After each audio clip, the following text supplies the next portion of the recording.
Everyone in Chicago knew one rule about Anthony Russo: never enter his office without permission. I broke it at 9:17 on a Thursday night. Rain chased me through the revolving doors of Russo Tower, cold drops clinging to my wool coat as 3 security guards stepped into my path. Above them, 50 stories of black glass disappeared into the storm. I should have felt small. Maybe I did. But the worn brown ledger beneath my arm had belonged to my father, and grief has a strange way of making fear feel less important. 3 nights earlier, an anonymous employee inside Russo Holdings had sent me a South Harbor access log in one sentence. Your father was telling the truth. That message was the reason I had finally come. Ms. Bennett, Mr. Russo is in a private meeting, the receptionist said, lowering her voice as though the building itself might hear her. I placed my temporary forensic accounting badge on her desk. Then tell him the South Harbor records are here. Her face changed. Just slightly. It was enough. 2 minutes later, I was inside a silent elevator with a security officer who kept glancing at the book in my hands. The ride to the top floor took 43 seconds. I counted every one because counting was easier than wondering whether I had made the worst decision of my life. When the doors opened, 12 men in tailored suits turned toward me. No one asked my name. No one needed to.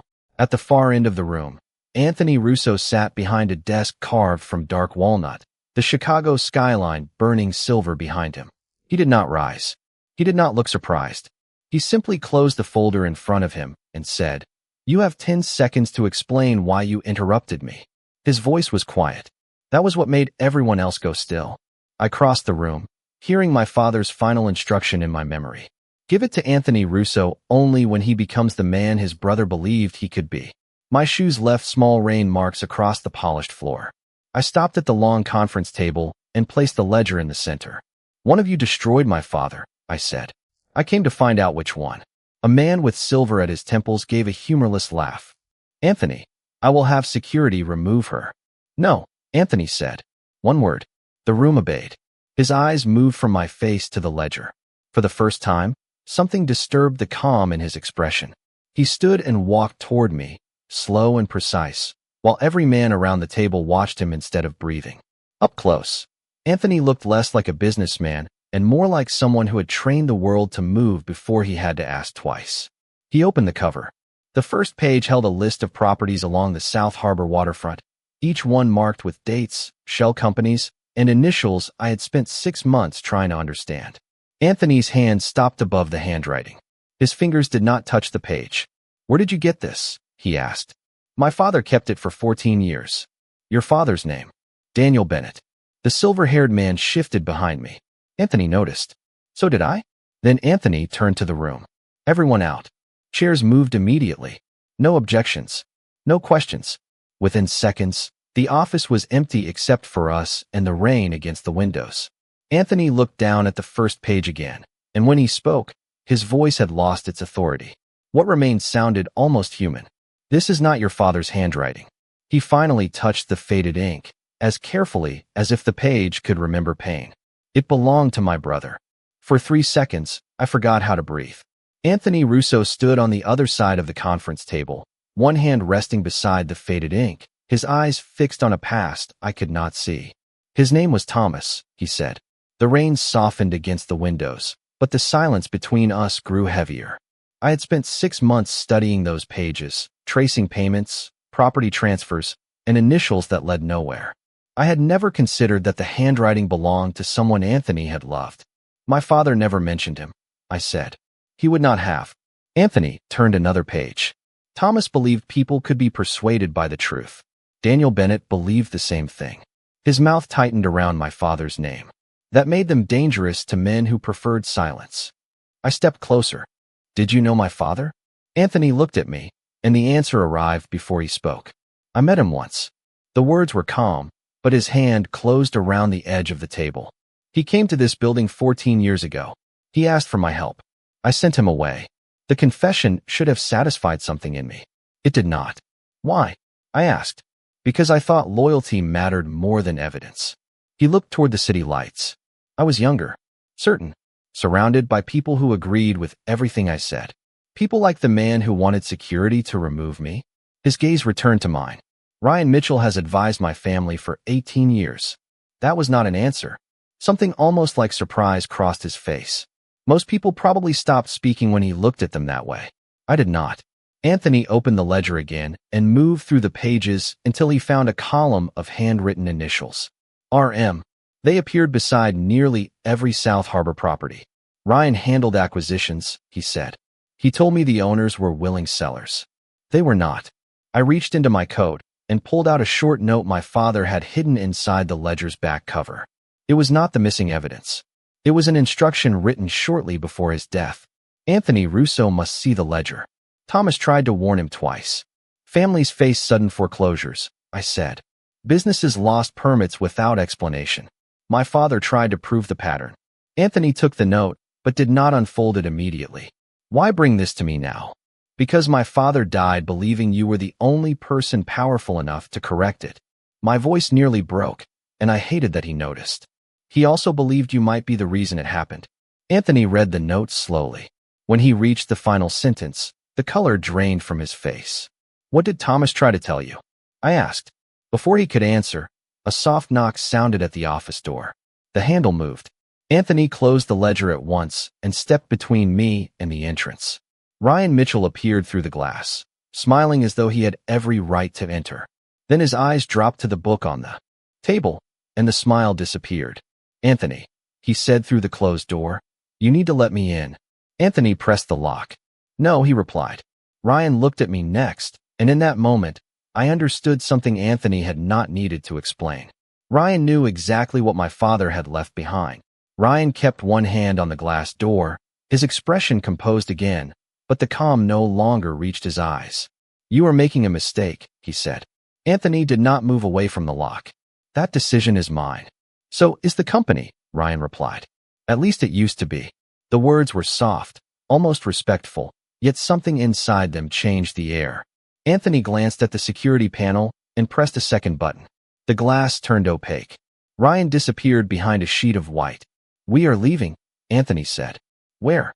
I asked. Somewhere he cannot reach you. I did not ask for protection. You entered this building carrying evidence that could destroy men who have spent years protecting their positions. Ryan saw the ledger. That makes you a risk he will try to control. I hated how calmly Anthony said it, as though my choices had become another item he could remove from the table. He placed the ledger and my father's note inside a black leather case. Give those back to me. Not while Ryan controls this floor. Anthony opened a private door behind his desk. A narrow hallway waited beyond it, lit by pale strips along the floor. I remained where I was. Claire, you do not get to say my name like it is an order. His jaw tightened. For 1 second, the man who controlled the room returned. Then he lowered his voice. Please. That single word surprised both of us. I followed him.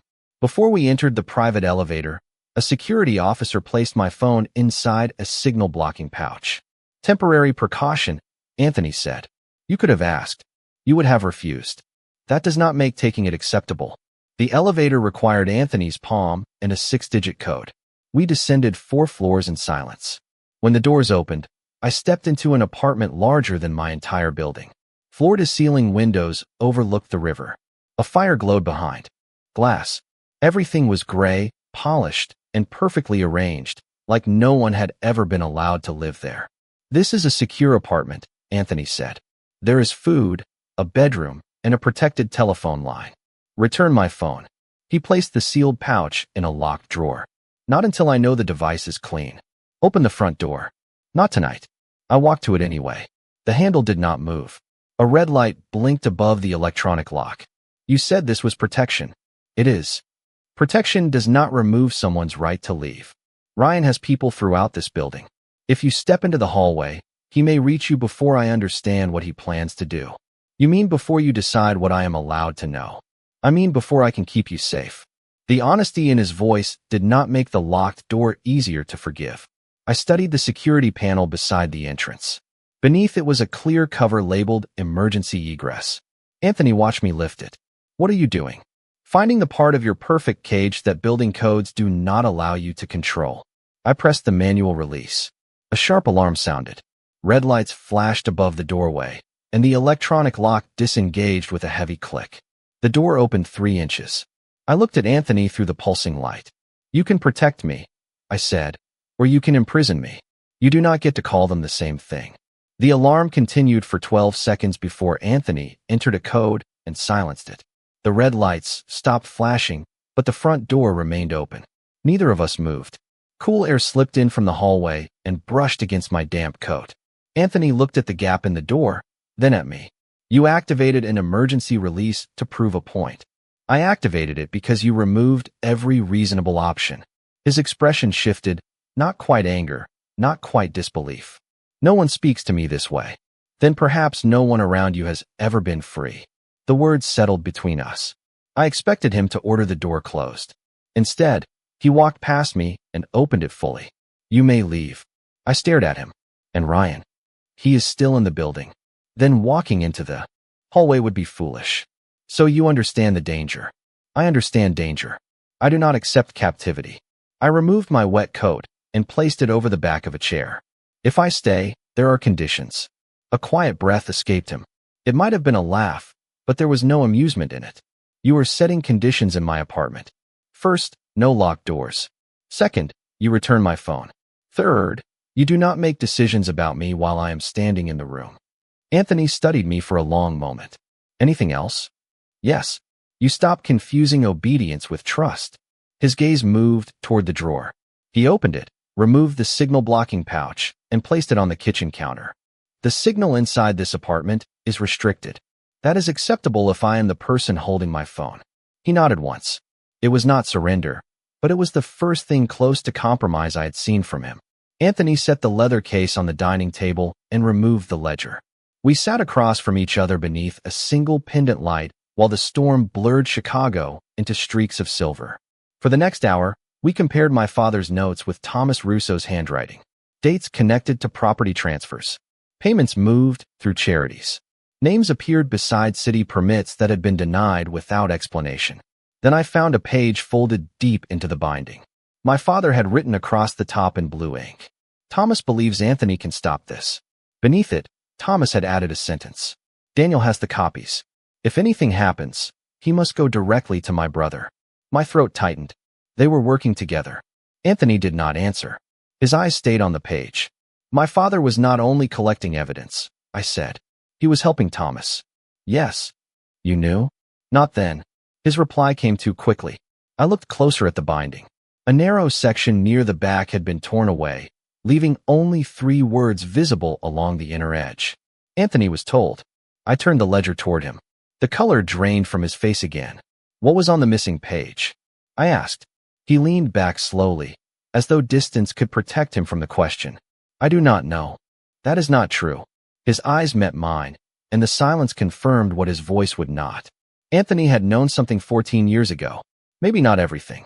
Maybe enough. And someone had removed the proof. Anthony stared at the torn edge of the ledger until the city lights behind him blurred across the glass. Thomas came to me 2 days before he disappeared, he said. His voice was quieter now, stripped of the certainty that had filled his office. He told me Ryan was manipulating the South Harbor acquisitions. He said families were being pressured, permits were being blocked, and money was moving through accounts I had never approved. I held his gaze. And you did nothing. I told him Ryan had served my family for years. I told him he was allowing emotion to distort the facts. Anthony looked down at his hands. Thomas asked me to read the ledger. I refused. The truth landed harder because he did not defend himself. My brother believed I would choose him over the system I had built, he continued. He was wrong. The apartment felt colder, even with the fire burning behind the glass. I thought about my father carrying the ledger for 14 years, protecting proof that Anthony had once turned away. You said you did not know what was on the missing page. I did not know Thomas had written down our conversation. But you knew enough. Yes. The word barely carried across the table. I should have hated him. Part of me did. Yet the man sitting in front of me did not look like the untouchable figure who had ordered 12 powerful men from his office. He looked like someone who had spent years building walls around one unbearable mistake. Ryan did not need you to approve every decision, I said. He only needed everyone to believe he spoke for you. Anthony's eyes lifted. He used my name. You gave him a world where your name ended every question. His jaw tightened, but he did not interrupt. You did not create every false document. I continued. You did not personally force every family from South Harbor. You created something more dangerous.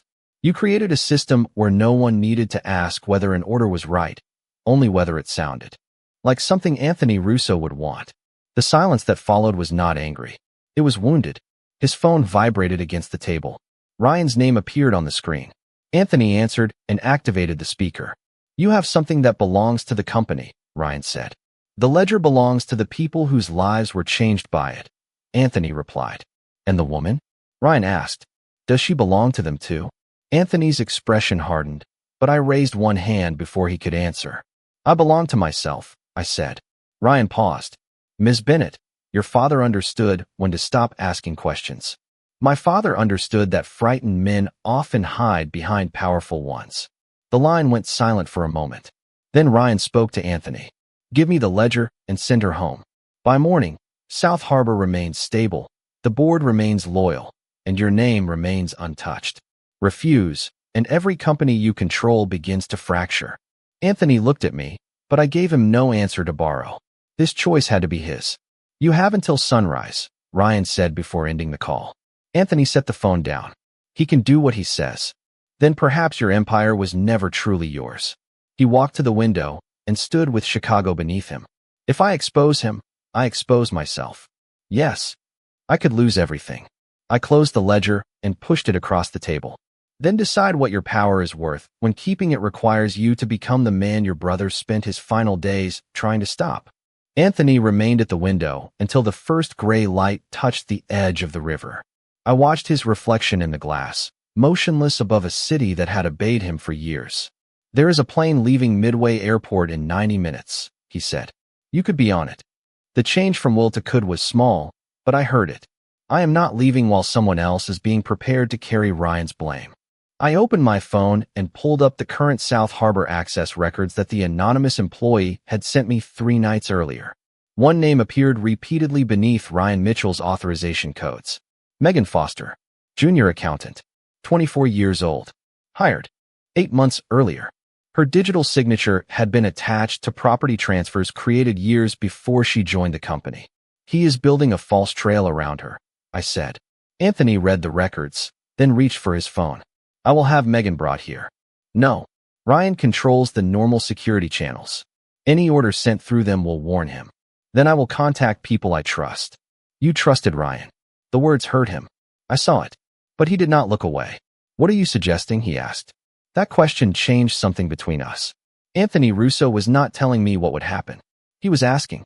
I opened the metadata attached to the anonymous message. A partial access code matched Megan's employee identification number.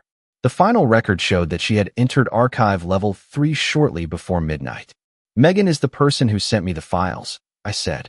She may be in the archive protecting the originals. Anthony studied the screen. If Ryan plans to blame her, he will need those records changed or removed before the board begins business. Then we reach her first. You are choosing to return? Yes. He held my gaze for a long moment. If we find her, she decides whether she wants to appear before the board. No one forces her into the room. I had not expected him to say that. Agreed. Anthony sent an encrypted emergency notice to all 12 directors, the company's outside counsel, and the chair of its audit committee. The meeting was scheduled for 7:30 that morning. He also requested that an independent forensic auditor attend remotely and preserve every document presented. Ryan will know something is happening, I said. He already knows. Anthony placed his phone on the table. The difference is that he will not know what we found. He walked toward me, stopping on the opposite side of the ledger. If you are hurt by any choice I make today, I will never forgive myself. Do not call me your weakness simply because you cannot control my courage. His eyes held mine. The city behind him slowly brightened, revealing every hard line of the life he had built. You think courage makes you safe? He asked. No, I think choice makes me responsible. He looked toward the unlocked door, then back at me. Tell me the rest of your plan. I took a breath. We enter through the service garage. We find Megan. We secure the original files with outside counsel. Then we do the one thing Ryan believes you will never do, which is, we tell the truth before he can rewrite it. Anthony picked up the ledger and handed it to me instead of locking it away. All right, he said. This time, I follow you. We reached Russo Tower through the service garage at 6:42 in the morning, just as the city began trading darkness for a pale winter sky. Anthony wore no coat despite the cold. I carried the ledger beneath mine, pressed against my ribs like a second heartbeat. The security gate opened when his car approached, but the guard inside the booth did not meet his eyes. "Ryan has already spoken to them," Anthony said. "Then we assume every door is listening," I replied. He looked at me, waiting. That still felt strange. "Archive level 3, I said. "We go there first." We took the freight elevator instead of the private one. The metal walls reflected us without mercy. Anthony Russo, who owned the building. Claire Bennett, who had entered it the night before with nothing but questions. Somewhere between midnight and sunrise, the distance between those two people had changed. The elevator stopped on level 3. The doors opened to rows of gray cabinets and the quiet hum of climate controls. A woman sat beside an open file box, holding a stack of folders against her chest. Megan Foster looked younger than 24. Her eyes widened when she saw Anthony. "I did not alter the records," she said immediately. "Ryan ordered me to replace the signatures, but I preserved the originals." I crouched a few feet from her. "You sent me the access log." She nodded. I did not know who else would listen. She looked past me at Anthony. "Am I being fired?" Anthony removed his executive access badge and placed it on a cabinet between them. "No one is using my authority to silence you again." That was not my question. He absorbed the correction without anger. "No, you are not being fired." He explained the emergency board meeting and the presence of outside counsel. "You may provide the files without entering that room," he said. "The decision to testify belongs to you." Megan stared at him as though the words did not fit the man she had expected. "I will go," she said. At 7:30, all 12 directors sat around the same table where I had placed the ledger hours earlier. The company's outside counsel joined us with an independent forensic auditor on a secured screen. Ryan stood near the windows, calm enough to make the room feel colder. "This meeting has no proper purpose," he said. Anthony took his seat at the head of the table. "Its purpose is to preserve evidence, protect employees, and determine whether this board has been misled." Anthony looked at me, not because he needed permission, because he was giving me the choice. I opened the ledger. Megan placed the original transfer documents beside it. 14 years of fraudulent acquisitions, I said. False signatures. Altered permits. Payments routed through charitable accounts. South Harbor families were not willing sellers. Ryan did not look at me. He looked only at Anthony. "You understand what happens if this becomes public. Investors leave. Partners withdraw. Every rival waits for weakness." Anthony folded his hands. "Then they will not have to wait." As controlling shareholder and chairman, he introduced 3 resolutions: an independent audit, immediate preservation of all records, and a restitution program subject to court approval and outside oversight. The directors voted. 9 approved. 2 abstained. Ryan voted against them. "You would damage your own company for a woman you met last night?" he asked. Anthony's expression did not change. "No, I am removing the part of it that should never have existed." Megan reached into the file box and placed a sealed envelope before outside counsel. My name was written across the front in my father's handwriting. "I found this in Mr. Mitchell's restricted archive," she said. For the first time that morning, Ryan lost control of his face. The envelope looked ordinary. Cream paper, blue ink, my name written in the careful block letters my father used whenever he wanted something to survive him. For one impossible second, the boardroom disappeared. I saw our kitchen table in South Harbor, his reading glasses beside a cup of cold coffee, his hands covering the ledger whenever I entered the room. Ryan stepped toward the table. That document was stored under legal privilege. Outside counsel raised one hand. "Do not touch it." Anthony did not issue an order. He looked at me instead. "Claire, the decision is yours. Counsel can seal it without opening it." Ryan gave a small, bitter smile. "That is new." I met the attorney's eyes. "Open it." She photographed the sealed envelope, recorded its condition, and cut along the top while the forensic auditor watched through the secured screen. Inside was the missing ledger page and a letter dated 14 years earlier. Counsel handed me the letter after scanning it into the official record. I unfolded it. "Claire, if you are reading this, then the truth has finally reached the person I was too afraid to face. Thomas Russo was not destroyed by his brother.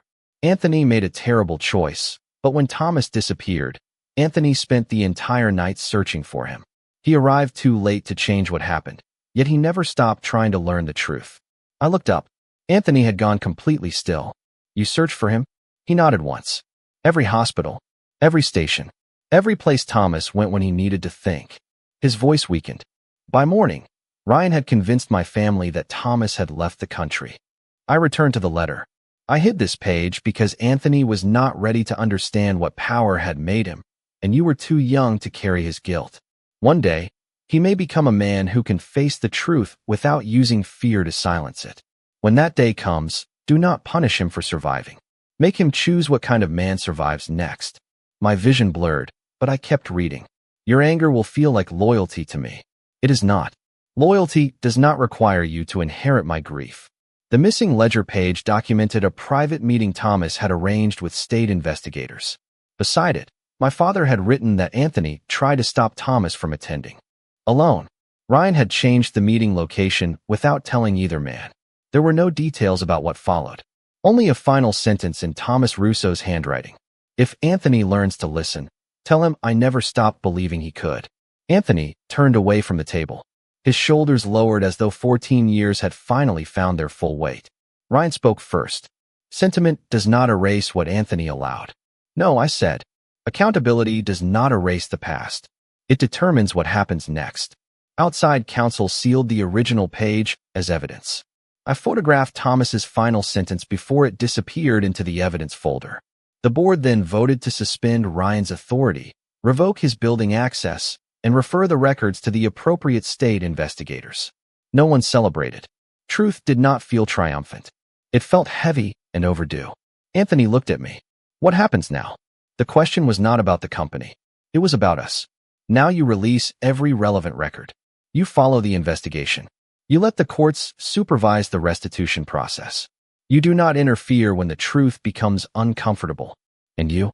I had entered Russo Tower believing justice would feel like watching a powerful man fall. Instead, it felt like opening a door and refusing to decide who walked through it. I leave, I said.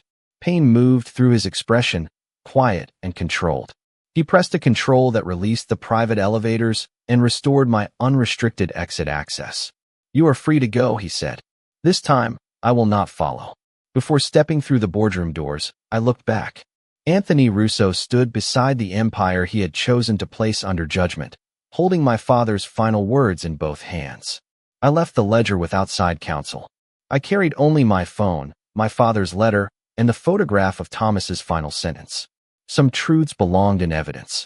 That final promise belonged to the man Anthony still had time to become.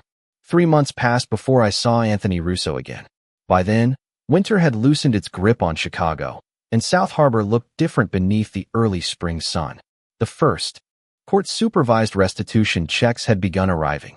Several disputed property titles were being reviewed. The boarded community center had fresh paint, new windows, and a brass plaque bearing 2 names, Thomas Russo and Daniel Bennett. Beneath them were the words Russo Bennett Foundation for Community Justice. I stood across the street for nearly 10 minutes before entering Russo Tower. No guards blocked my path. No receptionist lowered her voice. The elevator still climbed 50 stories in 43 seconds, but this time I did not count. When the doors opened, the hallway was quiet. Anthony had removed the private security station outside his office. More importantly, the door stood open. He sat behind the same dark walnut desk, reading a report from the Independent Oversight Board. His suit was still perfectly tailored. His posture was still controlled. Yet the room no longer seemed designed to make everyone else feel small. The long conference table had been replaced with a smaller one. 2 chairs faced each other beside the windows, equal in height and distance from the light. Anthony looked up. Surprise crossed his face before discipline could hide it. Claire, my name was not in order anymore. It was almost a question. I came to give you something. I crossed the office and placed a small frame on his desk. Inside was the photograph I had taken before Thomas's final sentence was sealed into evidence. If Anthony learns to listen, tell him I never stopped believing he could. Anthony read it once. Then again, his hand rested beside the frame, but he did not cover the words. Why now, he asked. Because I wanted to know whether you would change when no one was standing in this office demanding it. His gaze moved to the oversight report. And You testified without requesting special treatment. You allowed outside monitors into every division. You removed your family name from contracts that had used it as a threat. You funded the restitution program without controlling who received help. I looked toward the open door. You even stopped locking people in. A small breath left him. It was the closest I had ever heard him come to laughing at himself.